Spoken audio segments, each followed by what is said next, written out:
Hi everyone, welcome back to my channel. Today is day 7 of 25 Days of Christmas, and for this one we are going to be talking about Terrifier 3. So in this franchise we have Art the Clown, who is our main antagonist, who honestly is becoming such an iconic horror villain. It really feels like the birth of an icon, kind of similar to what we have gotten with Michael, Jason, and Freddy.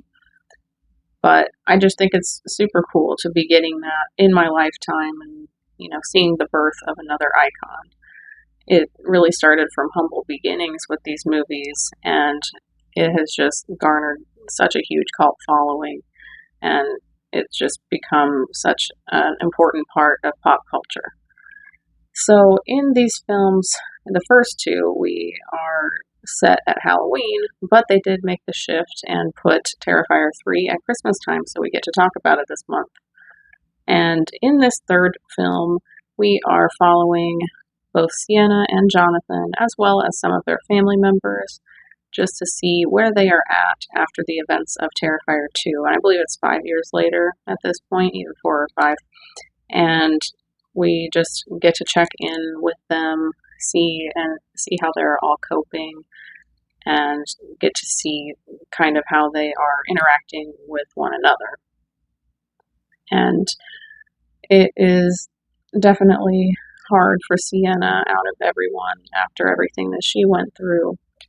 She is having a lot of trouble with her mental health, especially due to the fact that her father had mental health issues when he was still alive. And I think that will always be something that sits with her. And in this movie, we have a lot of really great stuff to make it feel like a good Christmas horror movie. In the very beginning, we have Art, who is going and delivering presents, among other things, to a family and bringing terror to all of them. We also have a very scary scene that will definitely stick with you, where he is a mall Santa, and if you know, you know. It's something that definitely will stick in your mind forever after you see it. And there are lots of little things peppered throughout this movie that just make it feel very Christmassy. I believe there are some bloody snow angels and stuff like that going on, which I think is pretty cool, honestly.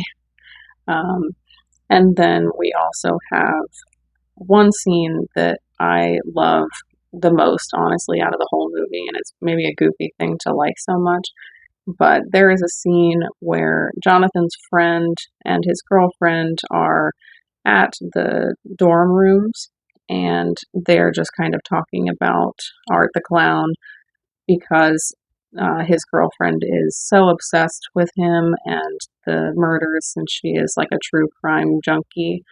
And Art happens to be on the other side of the door, just listening to them, and he's just having all these funny reactions to the things that they're saying.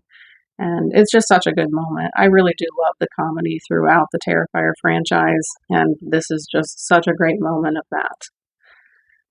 But there's honestly not a whole lot that I can get into because I don't want to spoil anything as far as the story goes.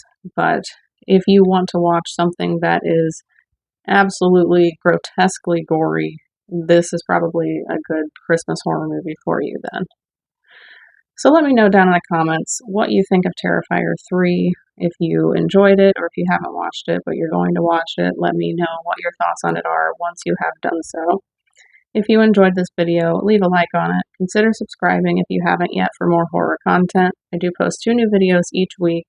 You can follow me on Instagram to see updates on my channel, as well as additional horror content. You can follow me on Letterboxd to see what I have been watching lately and my brief thoughts on any of those movies. I want to say thank you to everyone who has been watching my videos so far. It doesn't go unnoticed.